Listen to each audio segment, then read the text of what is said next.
Welcome back to Animal Crossing New Horizons. I'm dear darling, and shall we see what's going on our lovely island of Fawnhallow today, as we're relaxing as per usual.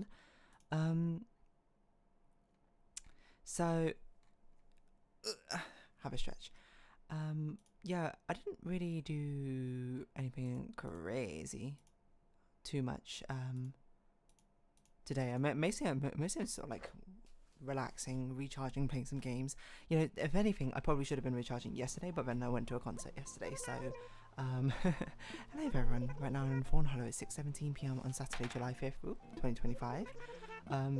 It was a Noah Kahan concert actually. Well, actually it was a multiple person one. It's a British concert called BST, or festival I should say, which often has a variety of artists. A lot of them I didn't really know this time, but my friends kind of knew. I went last year when it was Blackpink and Sabrina Carpenter. Blackpink is a discography I know actually pretty well, and Sabrina Carpenter I knew at the time. I knew one song by her. I always forget what it's called. What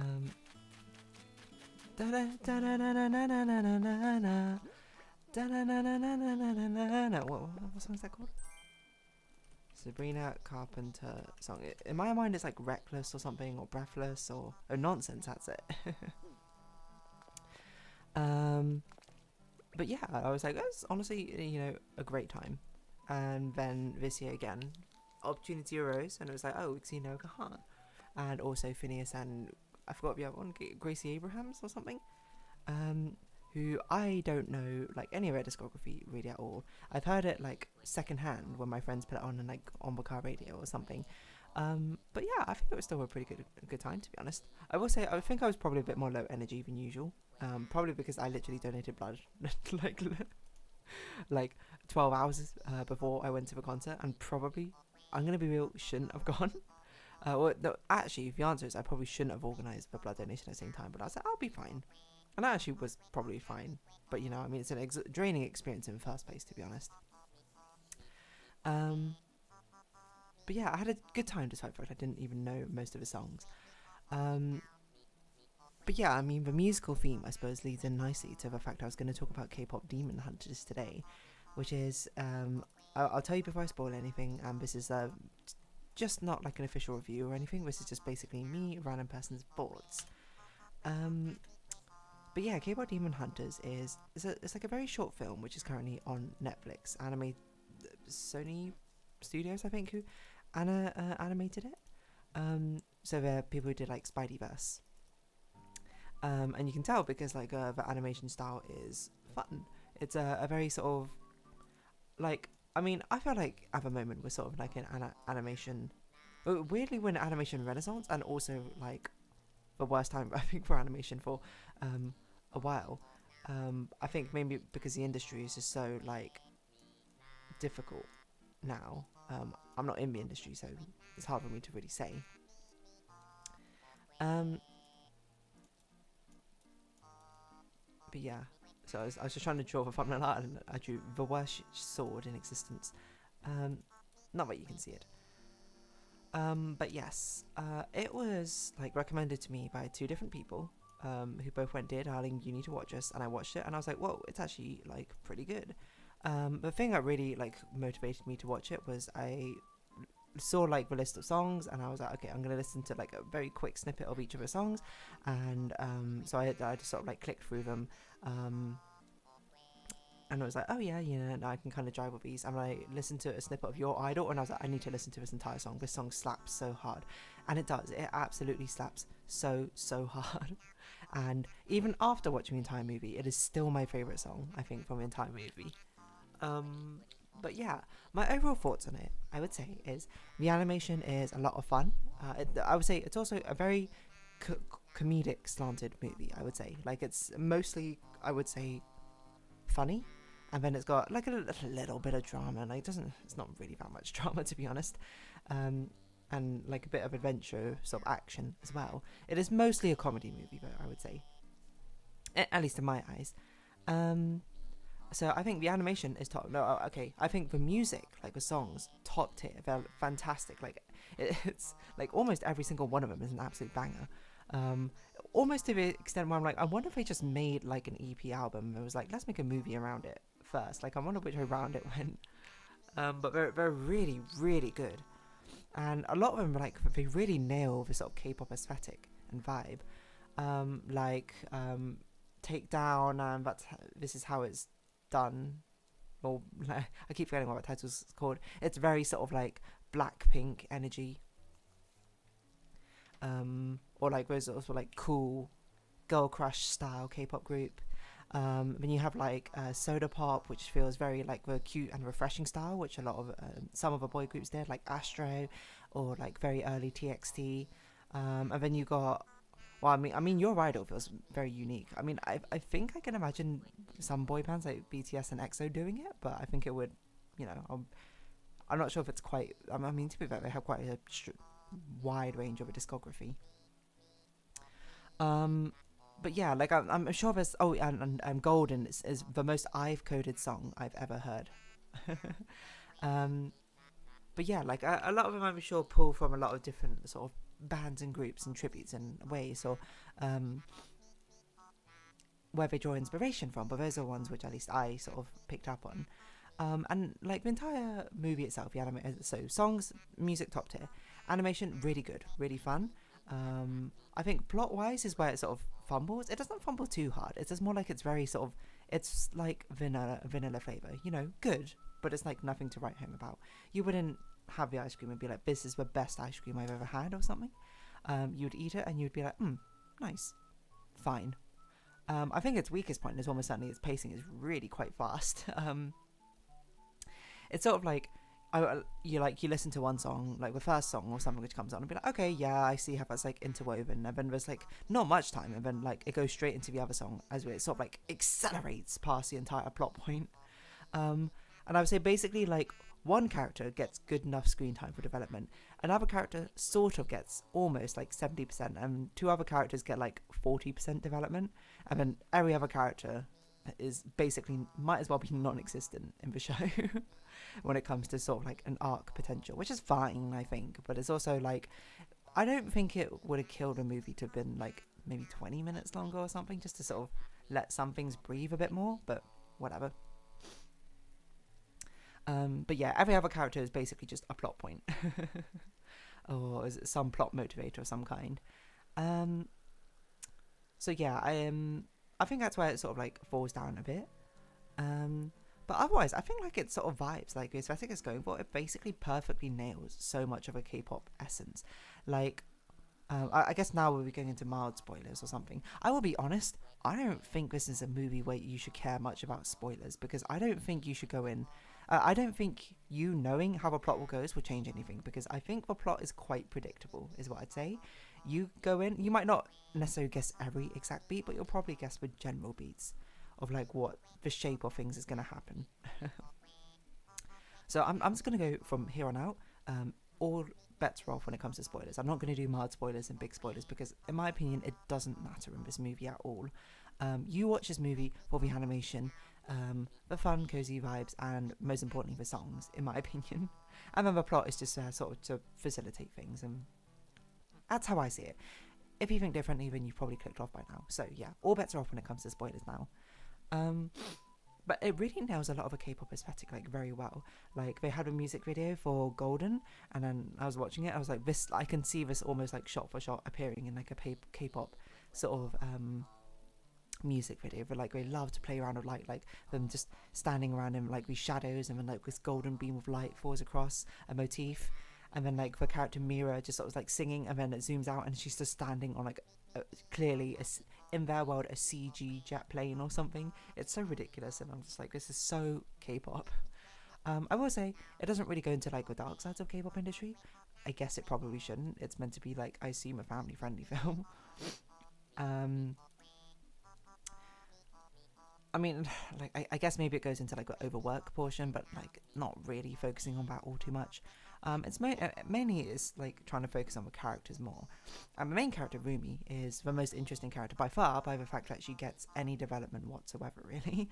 And most of the plot centers around her. It's kind of her story in a way, where big spoilers, well, not big spoilers because it tells you within like the first 10 minutes, she is part demon. But the Hundreds girls are basically all demon hunters. There's some contrived plot point, which, you know, obviously is very tongue-in-cheek, about the fact that these, by being idols, they're somehow protecting the world from demons. Who knows how that makes sense. But then it's revealed, very early on, the leader of the group, the main vocalist, Rumi, is a demon, or half demon, or something. So, you know, you can see this is going to be something in a conflict where she's trying to get rid of the demons, but she herself is part demon, and she's obviously hiding it from her group, her bandmates. And then from this point on, you know every single beat which is going to happen. Because you've seen at this point the boy band, the demon boy band going to oppose them. It's like, they're going to try and like fight each other and that sort of thing. Then somehow a secret's going to get revealed. It's going to break up a band. We're going to come back together. She's going to get some renewed strength or whatever. Then somehow she's going to take down the demon boy band in one way or another. Basically that's exactly what happens, to be honest. So, but it is a lot of fun, I think, as well. So yeah, the plot kind of goes like lightning quick. Like you get some development from, you get the most development from the main antagonist, quote quote, Jinu, who is the main leader of the opposing boy band. He's basically someone from ancient times who made a deal with the devil, essentially, or deal with a demon, to get an amazing musical voice and to help his family get out of poverty. But then it could only save himself from poverty, and he abandoned his family so he could live comfortably. Which, you know, I feel like as a parent, if it didn't look like he explicitly was like, my parents and family can't stay with me. It was more like the way I saw it was like, there's only one, like the king was, or the emperor was only like, I only want you, I don't care about your family. In which case, if I was a parent, I'd be like, go for it. Like, I would want my child to, at least one of my children, to be able to have a comfortable, you know, life, right? And maybe some way or another, they'd be able to find out a way to be able to,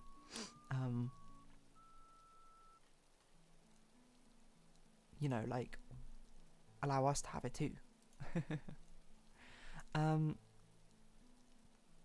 But if not, and you know, I'd still be satisfied for my child to have it as well.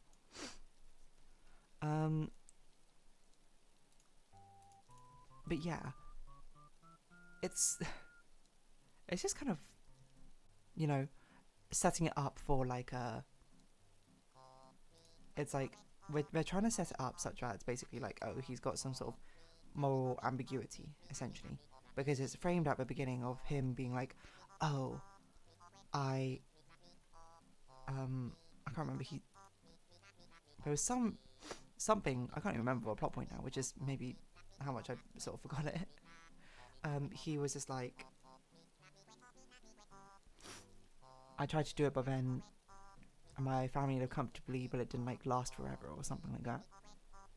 And he had some shame around it. And it's meant to sort of, you know, I think it's meant to be a parallel, I think, to Rumi's, if anything.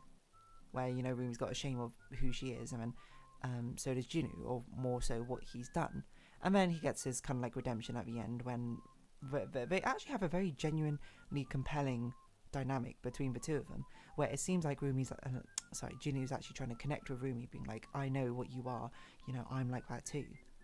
And it actually feels very compelling, because it actually seems like Rumi's gonna like be swayed not too much to the dark side, but they're like trying to find some compromise in the middle, as they should do, because that's kind of like half demon, half humans, right? That's kind of who they are. But then, you know, as classic in a hero's journey, everything needs to fall through. So he gets reminded of like the chains that he's binded by, and he's like, right, fine, I'm sorry. I'll have to suppress these feelings, I suppose, and, you know, cause Rumi's downfall. And then Rumi comes back, and Rumi's like, I'm still going to redeem you. And then he's like, no, I'm going to give my life for you, essentially, instead. And then it's like kind of sad, but like whatever. It's like, I think the most compelling moment was their two private moments, like interacting with each other. They have like a quirky charm to them.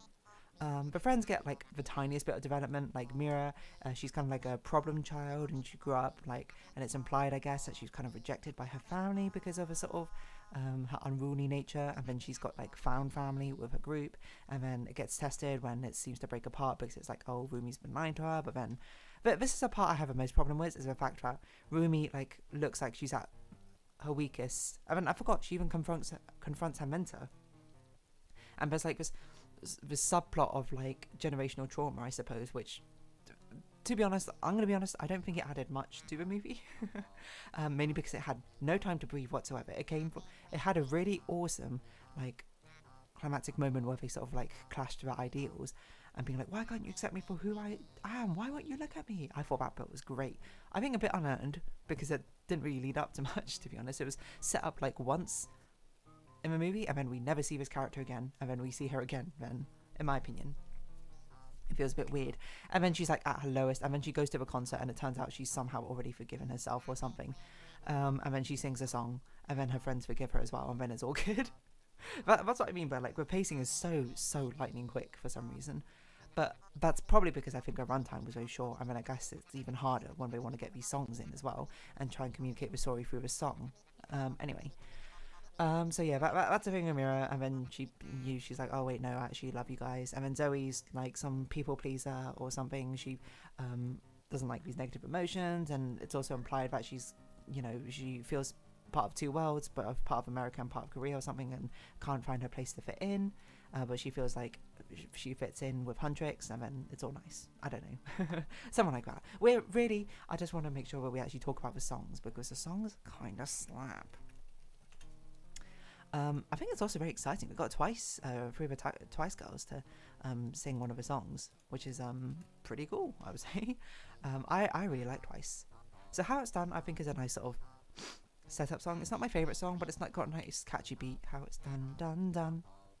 Feels very Blackpink to me. Like it feels like a sort of boom-ba-ya or do-do-do-do-do sort of thing. And then what other ones? There's Takedown as well. Da da da da da da. Takedown. Almost kind of reminds me of Shutdown from Blackpink, actually.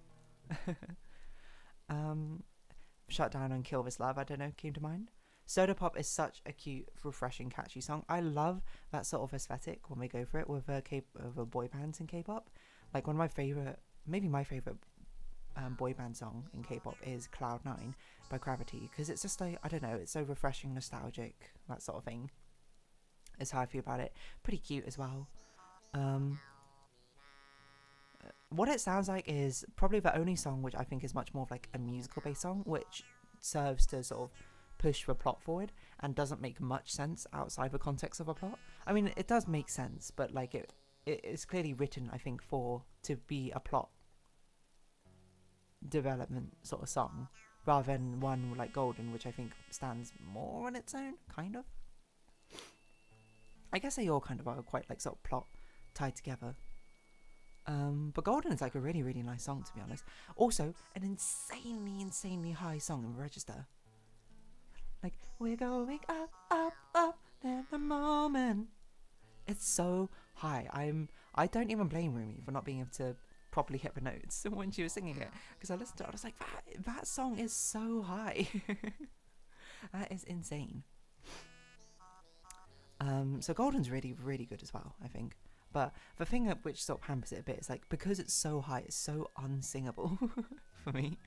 Because I have a decently high voice. Like I'm like, I can sing somewhat high in Register, but I'm like, there's no way I can comfortably sing that without going into like falsetto. And I'm like, I don't want to sing an entire song in falsetto, or I just sing it down an octave, I guess, or like down 2 octaves.